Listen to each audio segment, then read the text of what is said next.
Hello, I'm Greg, and this is my review of The Possession by Oscar Arvalo.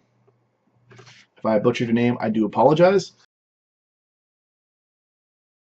Um, but basically, it's a game about a bunch of friends that go into a cabin in the woods, read from the Necronomicon like all good teenagers do, and become possessed while basically fighting it out against the possessed and trying to find all the pages and burn them before everybody becomes a possessed demon. Um, so let's get right to it. Okay, so to set up the game of possession, each player would take a player of their color. I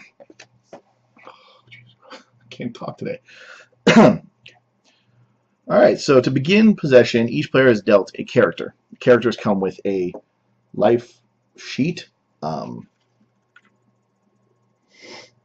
you can see here, with health points. At the bottom, you have 5 actions if you're possessed, plus the things to the right where it says +1, +2, +3, and +4, or as you lose health and become possessed, you gain additional actions.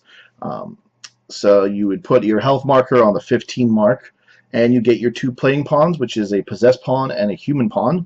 You get your body parts puzzle, which has arms, legs, torsos, and a head.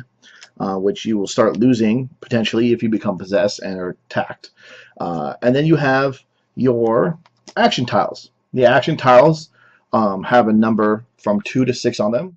And the small number in the corner is your attraction value, which I'll get to in a little bit. But to set up the game, you want to shuffle the events and the item decks. So the event deck and the item deck you want to thoroughly shuffle.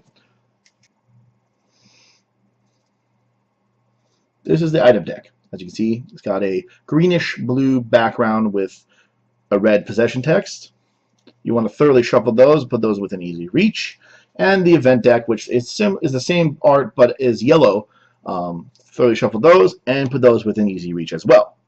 Now you take the pile of rooms and you look for the rooms that have the number 1 and the number 4, and you put those face down.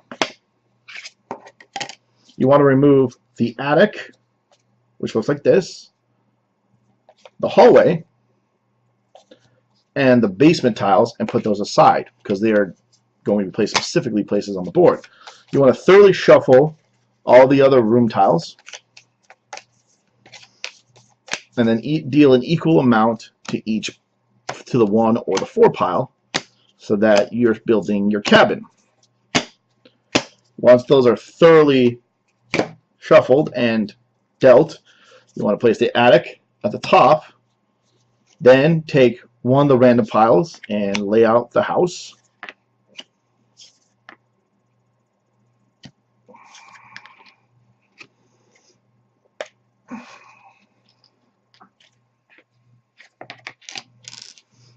Then you put the hallway, rinse and repeat until you have your complete cabin.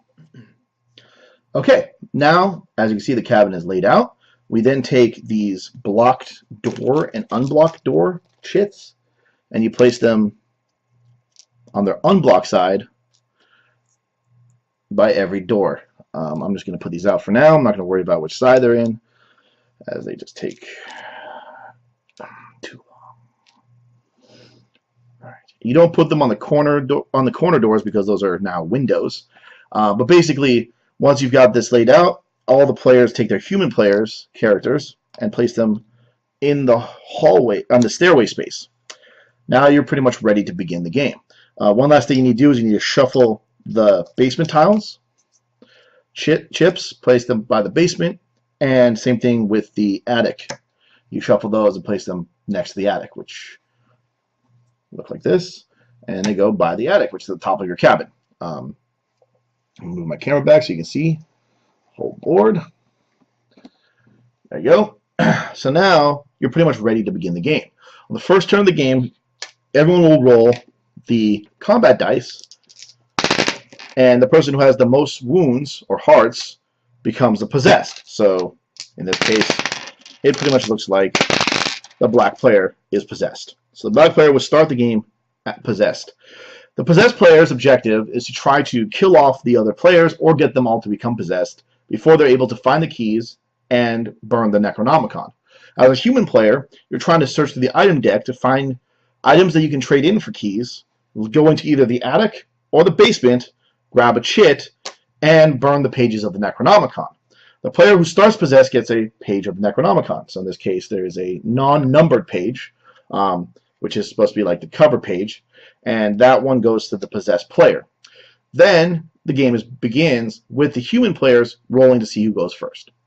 The human players then will have secretly chosen one of these action chits that say how many action points they have. Once all players have selected, they reveal their action points. So in this case, I chose a 4 with an attraction value of 1 on it. It's kind of hard to read, especially for the black player. Let's say the blue player chose an action point of 6 with a 3 attraction, and the red player here chose a action point of 3 with a 1 attraction. Everyone reveals them at the same time, and you go starting with the first player, who is the person to the left of the possessed player on the very first turn. After that, you go by initiative order based on the number that corresponds to the room they're in, and then it's player and possessed player. So if a player and a possessed player are in room number 1, the player goes first, then the possessed player goes. If there's a possessed player in the room 10 and all the other players in the other rooms, then you just go by room number. If there are more than one player in the same room, whoever has the lowest health goes first. And if you're ever in a situation where everyone has the same amount of health and they're in the same room, then it's a roll-off to see who goes first. But basically, on your turn, you take actions. Your actions correspond to the number that you chose. So, for example, we're going to have, the black player actually shouldn't have chosen one because that person is possessed. So I take that one back. So here we look at the first thing we want to do is we want to look at the attraction points. There's a 1 and a 3 here, so that's 4 attraction points. Then you add in the possessed player, that makes it 5 attraction points, and if the value of those are equal to or greater than the number of players, you draw an event card. So in this case, we would draw an event card. Event cards can either have a branch icon, like you see at the top here, and they have an event at the bottom here. So this card, for example, is you roll 2 dice and you take damage equal to the number of hearts that show up. If you're by a window, you would take 3 damage without rolling anything. And then because it has a branch icon, we have to take one of the branch chits, which are also these very small cardboard chits like this guy that you put on a room with a window. Whoever has the highest attraction value is affected by this event. So the blue player who played the 6 would have to roll the dice. So he would roll 3 dice because he's not in a room with a window, and he would, in this case, take 2 health damage. So we're going to go, so you mark it on his sheet down to 2. So now he's at 13 health. Then we put a branch in his room if he was in a room with a window. He's not in the room with the window, so you're going to basically look for the closest room adjacent to him, or basically his choice. So we're just going to put it here because the blue player feels like that's where it should go. Okay, so now the players are ready to begin their actions. So the blue player who has 6 actions is really interested in finding this Necronomicon or key and getting the hell out of Dodge. So on his turn, the blue player can move for 1 action to each room costs 1. He can board and unblock doors by flipping these over for 1 action. He can, if he's in a room, so if I move here for 1 action, I can then spend one of my action cubes to do the action that's in this room. So this room has an eye, which means that I can search for an item deck. So I take the top card of the item deck, which, as you can see from this card, is a pendant, and then it gets added to my hand of cards. This card I would have to discard to use, but so I put that aside for now. That's not a page of the Necronomicon, which we desperately need, and it's not a weapon, which helps me fight against the possessed. So as the blue player, I still am searching for more items because I really want to get this. So I'm going to move. So that's 2 actions to place the cube down, 3 actions to move into this room, 4 actions to move in that room, and then I'll put a cube here. I have the option, because there's an eye and a bomb, I can either just take the top deck item or look for a weapon. If I look for a weapon, I draw until I find 2 weapons, I choose one, and then I shuffle the deck. So I'm going to go ahead and do that because weapons are powerful. There's a page of the Necronomicon. There's a steel card. A hammer, not a weapon. I keep going until I see a card that has a weapon on it. And as you notice, some of these cards have a icon in the bottom right here. That icon basically, if it's either a discard or a key. And the key here is like, for example, here's a weapon that has a key. If you look close enough, it's kind of hard to see because it's black on red. There's a key by the blade of the knife. I could then, if I were to take this card, choose to discard it right away and get a key. Once again, you need keys to unlock the basement or the attic. So depending on how I feel, I found a shovel and a knife. The shovel doesn't have any special abilities other than the fact that it is a weapon, and you need a weapon to do damage onto a possessed person if they attack you. And the knife, which allows me to re-roll one die. But I'm going to go ahead and choose the shovel, and I'm going to discard it from the game in order to get 2 keys. So now the blue player has some keys that he can use to go into the attic and the basement. Once I have some Necronomicon pages, I can use those to hopefully try to win the game. So now I still have one more action, so the blue player is going to go ahead and block this door. And then while the next player goes, they're going to shuffle the item deck. So that way, the next player who goes through it doesn't know what's coming up, so we'll quickly shuffle that. Alright, so that's the blue player's turn. Now it is the red player's turn, because they're the only other person that's not a possessed person, and they have 3 actions. So likewise, the red player is concerned with getting these Necronomicon pages, so they're actually going to come down here for 1. Go up here for 1. They will also play a cube. They will grab an item from the deck. It's an axe. So they don't want to use it. It gives them the axe here, as you can see, has a wound on it. So which means that if the demon player attacks them, they have 1 additional wound to the demon no matter what they roll. And I'll get to combat in a little bit. So the red player is going to go ahead and keep the axe and not trade it in for a key. They don't have to reveal it right away. They can keep it face down in their hand, or they can reveal it as soon as combat starts, or reveal it right away. Either way, it doesn't really matter. So then the red player still has 1 more action left, so he's going to go ahead and go into this room and close the door so that the possessed player can't come in and just attack him willy-nilly. So now it's the black player's turn. The black player has 5 action points as a possessed player. Possessed player has certain advantages. If they're in a room with a window, like this room, which has a window in the upper left and a window icon, or this room, or this room, or this room, they can spend 2 action points to move from any room with a window to another room with a window. So the black player, he doesn't like the fact that the red player has barred himself up, so he's going to go down here for 2, 1, 2, then he's going to go through the window for 2, that makes 4 actions, and he's going to attack the red player for 1. That'll be all 5 actions for that player. So you roll the dice, and he got 3 wounds and a shield. The shield for the possessed player doesn't do anything. So you can see from the dice here, hopefully, yeah. So you have 3 wounds because he has 2 hearts on one and 1 heart on the other, and a shield icon on this die, which for the possessed player doesn't do anything. So then the red player gets to roll because they have the axe, which they revealed, and they roll to defend. So normally, hearts don't do anything if you're the human player. So he would block 1 wound out of the 3 that the possessed player gave him. So the red player then deducts their health by 3 and is now down to, deducts it by 2 because they got a shield, so now they're down to 13 health. They also did 2 wounds back to the demon player, but because the axe has a plus wound on it, they actually did 3 wounds. And if you look at your body parts, you can see that if the possessed player took only 2 wounds, they would lose their right arm. If they took 3 wounds, they lose their left arm. So you can see from the tile, it's got an arm, and I know it's hard to see in the video, but they have a 3 with a heart on it. So this goes in the room that the current player is in. And if any player enters this room or ends their movement on that room, the hand will attack them. And the possessed player can also summon, using an action point, the hand to move it around the board or attack a player. Now, I can't attack this player again even if I had more action points this turn. The rules specifically say it's limited to one player that you, sorry, the rules specifically say that you're limited to attacking the same player once per turn. However, since I did damage, I gain a trophy. A trophy which is various body parts or blood, and I put that over here.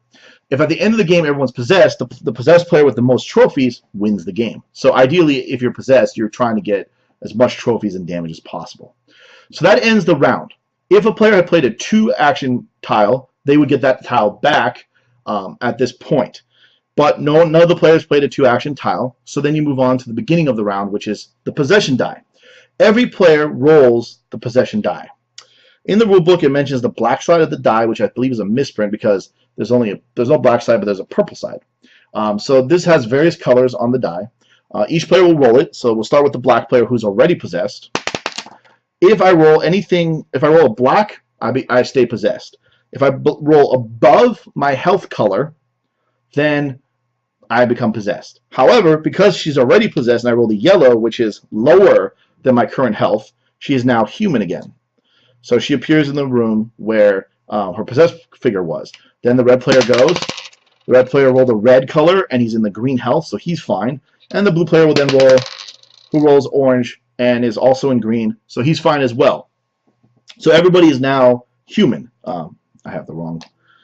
Put that guy over there. Okay, so everyone is pretty much human right now. And these tiles have been used, they stay, and the cubes have been used, so they also stay. Then we rinse and repeat. Then again, people choose how many action points they want to do and continue, so on and so forth. And the game goes around like this until either someone has unlocked the attic and retrieved, or basement, and retrieved one of these symbols, which tiles, which have symbols on them, like this one here. You get a Necronomicon page. Some of these have, like, you lose 1 health, and various other disadvantages or advantages. Like this one, you get +3 action points when you get this chipped. And the idea is that you're trying to find the different pages of the Necronomicon, which the numbers in the bottom corner don't matter. They're just like the different page numbers. But basically, you're trying to find all the pages, and then you have to have at least 1 page to burn the Necronomicon, plus 1 item from either the attic or the basement, and then go into a room with an altar. If you're in a room with an altar, you can then attempt to burn the pages. So, for example, if blue player had, let's say, this shit from the attic, plus they have 3 Necronomicon pages that we found through the item deck. At this point, they declare that they're going to burn the Necronomicon. So they have to have 1 to start with to even try to burn the book. But for every 2 additional pages that the player has, the number they need to succeed goes down by 1. So in this room, because it has an altar, which is what this symbol is in the center, it needs 4 hearts on a die to successfully burn the pages.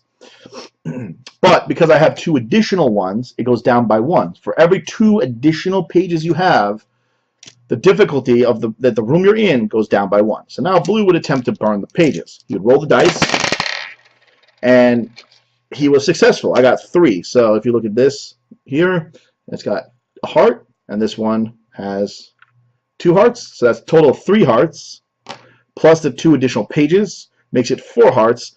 Therefore, I successfully burned the book. And now the human players would have won.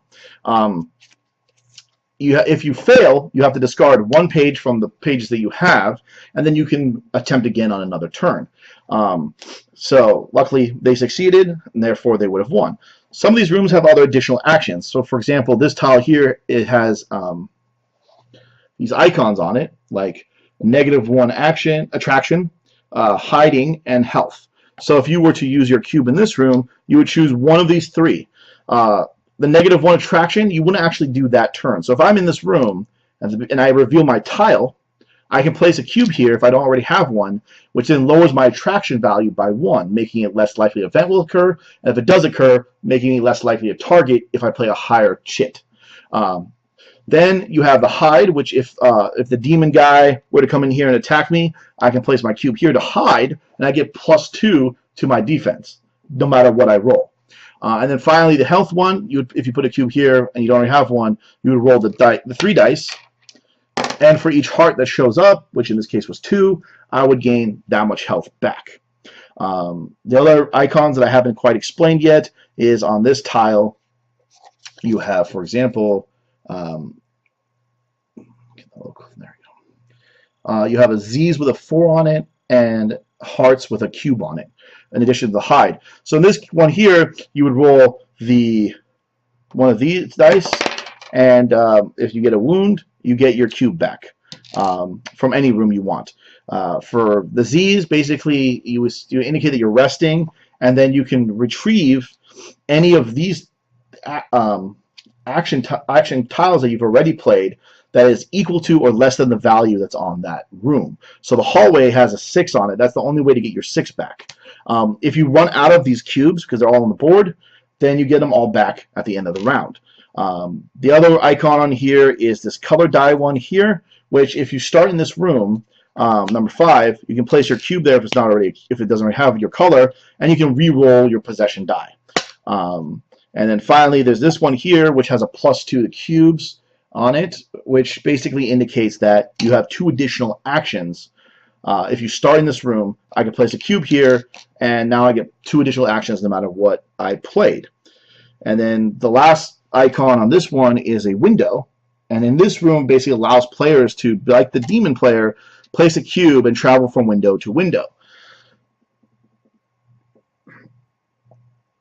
And finally, if a player ever enters a room with a limb or with a branch, they automatically get attacked, and they have to roll dice and see how much damage they take. There's no defense to those combats, so it becomes exponentially dangerous the more limbs and the more branches that are fitting in a room.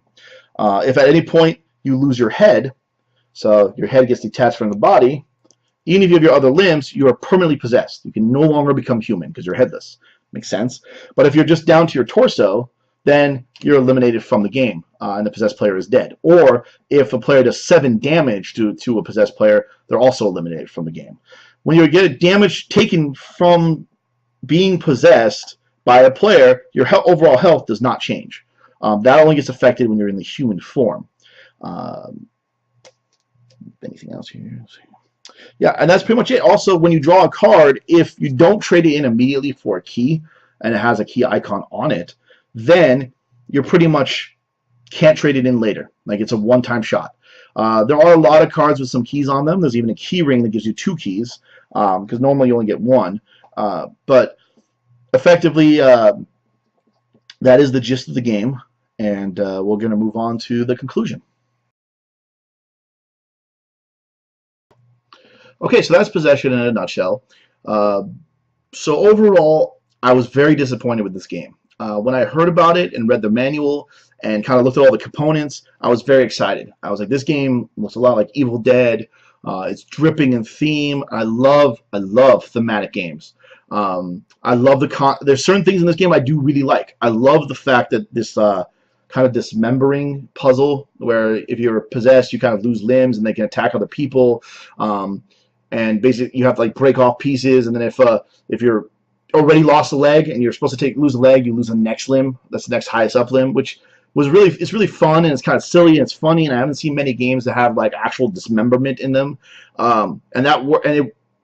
Also, you can feel while you're playing this game that the person who designed it, Oscar here, loves horror movies and really loves these kind of cabin in the woods movies, which I also really love. I'm a huge fan of the Evil Dead series. I love Cabin in the Woods. I love the Cabin Fever movies. I love demonic possession movies. They scare the crap out of me.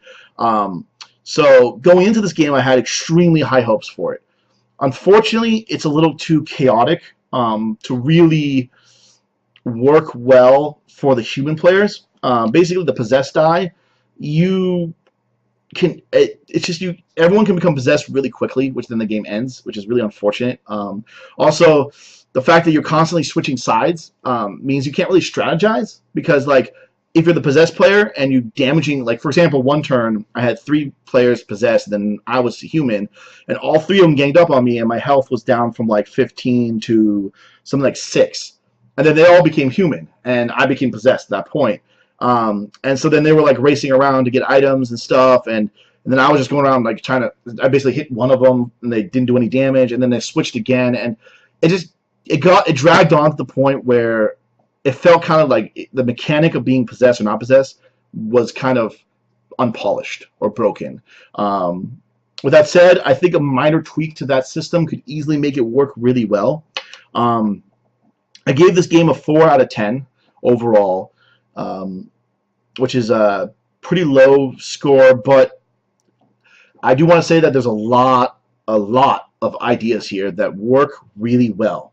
The problem is the execution was not as quite as good. It could be a problem with the manual. So, for example, like if you look at the card, it's really hard to see that key icon. And in the manual, it only mentions that icon, what that icon is, in the drawing of the card, the very, very first page.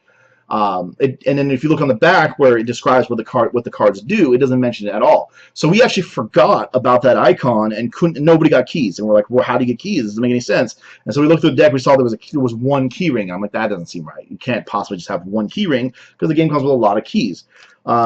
And it wasn't until I read the manual again and I looked through the cards that I noticed there was a key icon on these cards.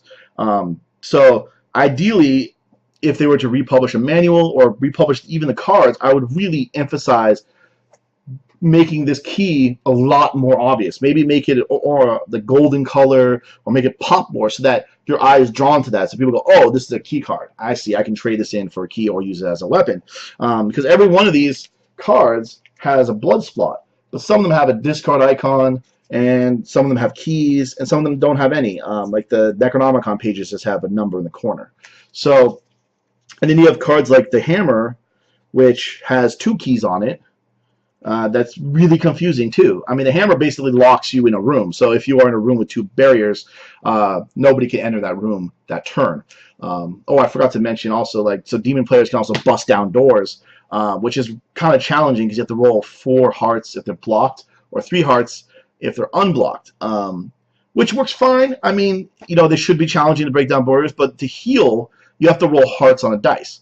Now, the dice, as you can tell from here, are hearts and shields, and there are 2 shields and basically 1, 2, 3, 4. Yeah, so there's 2 shields and 4 faces of hearts. So the likelihood you're going to roll a heart is definitely higher than a shield, but what really sucks is, like, you go in a room to heal, you roll your dice, and you get 3 shields, and then that's just a wasted turn. And you can't get your cube back until the end. You lost an action trying to heal and basically accomplished nothing. So there was a lot of moments like that where we kind of did actions and accomplished nothing, and then we were possessed. And it's like, great, now it doesn't matter. Like, that turn kind of felt like it was wasted, and those are what really hurts this game. I think this game could use definitely some more playtesting and some more polishing to fully make it the thematic Cabin in the Woods experience that I was looking for. With that said, there's a lot of people who have liked this game. There's a review on Board Game Geek, if you read it, that gave it a really high review. There's a bunch of people who gave it really high ratings. So clearly there's a market for this game in its current condition.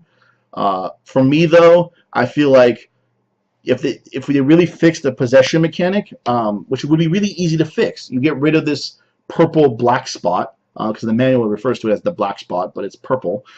Get rid of that, make that maybe red, which is like the lowest health marker. So that way, if you have full health, other than the very first turn, the likelihood you're going to become possessed is maybe 1 out of 6. That's fine. That's not so bad.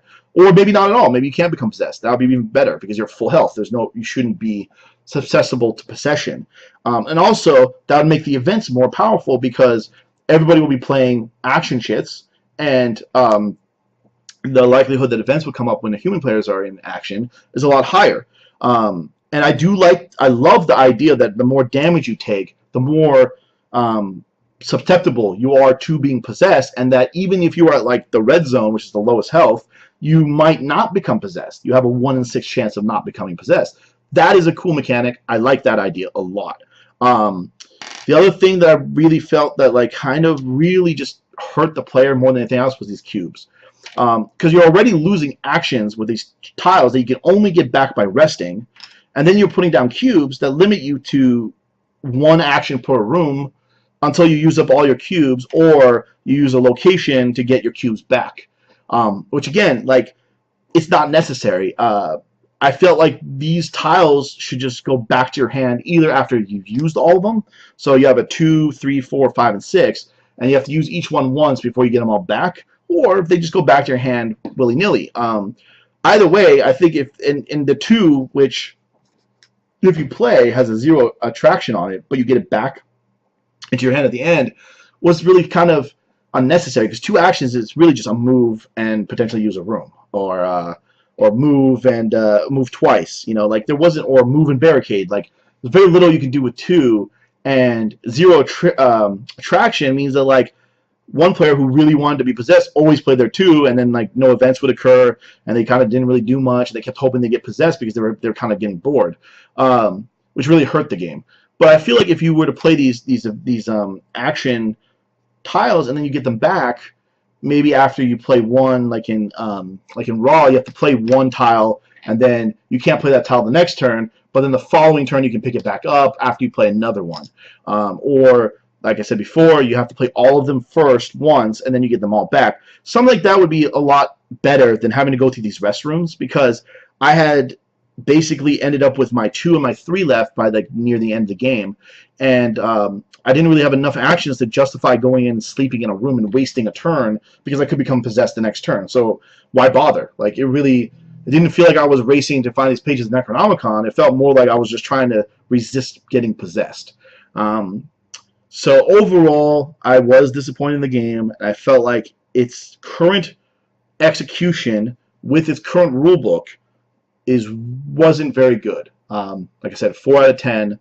It wasn't terrible. I would definitely give this game another shot, and maybe tweak a couple of the rules so that way it's a little bit more us against them kind of feel to it, because there was a lot of really cool mechanics. And I'm looking forward to seeing what else Oscar has to design, because, like I said, the concept of this game is fantastic.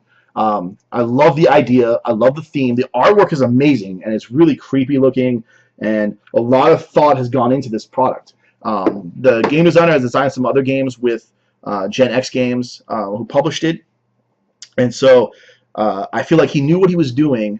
It just needed more polish, and it definitely needed a little bit more fleshing out of the rules, because it could be a translation issue. A lot of my problems with this game could be due to poor translation. The manual is not very good. It's broken down into a bunch of different languages, but the problem is that some of the English rules are copy and pasted from other sections. So, for example, with the heal rules, it's just a repeat of the rest of the rule right above it, which is the rest rule. And that's simply a copy and paste error. But it's errors like this that really hurt the game, because it makes you feel like they kind of rushed it out or didn't do enough polish. I don't know. I don't work for the company. But what I do know is give it a shot. If you see it at a game store, or someone's demoing it, or you see it at a con, make up your own mind about whether or not you think it works. But I personally do not recommend it. Perhaps through multiple playthroughs and, like I said, a slight tweaking of the possession rules, this could have been a lot of fun. In fact, part of the problem with this game, I think, for our group, was that the possession rules were too chaotic. The first player who was possessed the very first turn was possessed for 3 turns straight, because she kept rolling the purple. And then the rest of us were kind of running around. One person had a weapon, and it really just felt like we were chickens with our head cut off. So, yeah, I mean, that's pretty much it. I hope you enjoyed the review, and Oscar, if you're watching, I have some ideas that if you want, I can throw your way to help what I feel like would be maybe polish the game up a little bit more. If not, it's all good, buddy. I look forward to seeing what else Oscar has to release, and I really hope he keeps making these horror-themed games, because I love them. And while this one didn't work, like I said, I can see potential in the mechanics that it has and in the overall flow. Another tip is, like, I really wish these were a lot larger tiles. They're kind of hard to read, especially if you're sitting back at a big table. And those are just minor gripes, though. I mean, if the one thing that really needs to be fixed is the possession and the way your actions are restricted. So that's my review, and I hope you enjoyed it, and I look forward to doing some others. The possession. I would say if you really like this game, there's definitely room on your shelf for it. It has some unique components and concepts to it that make it interesting. Unfortunately, the final execution didn't just work for me that well, but if it works for you, yes, there is room if you don't have games like Betrayal House on the Hill, which I feel is a much superior game that has a very similar feel of like this trader mechanic. However, the players changing possession throughout the game does make it unique. There's not many games that I know of where you can go back and forth between being the trader and not the trader, and then the trader and not the trader. Games like games like Battlestar Galactica, where you have a trader that kind of appears later in the game, is more consistent with like once you're the trader, you're permanently the trader. So I do like the fact that like this game has a mechanic where someone who is the trader one turn might not be the next turn. So there is definitely room on your shelf for the game if you enjoy it. If you don't enjoy it, then obviously it doesn't matter if there's room on your shelf or not. But basically, yeah, give it a shot if you like it. It's definitely worth adding to your collection. If you didn't like it, well, maybe a second edition of this game would with some rules tweaks and changes, maybe then it will be on your shelf. So I hope you enjoyed the review. I apologize for any lighting or technical difficulties. I'll hope to address some of those in the future. All right. Well, thank you for listening and watching. Well, thank you for listening and watching.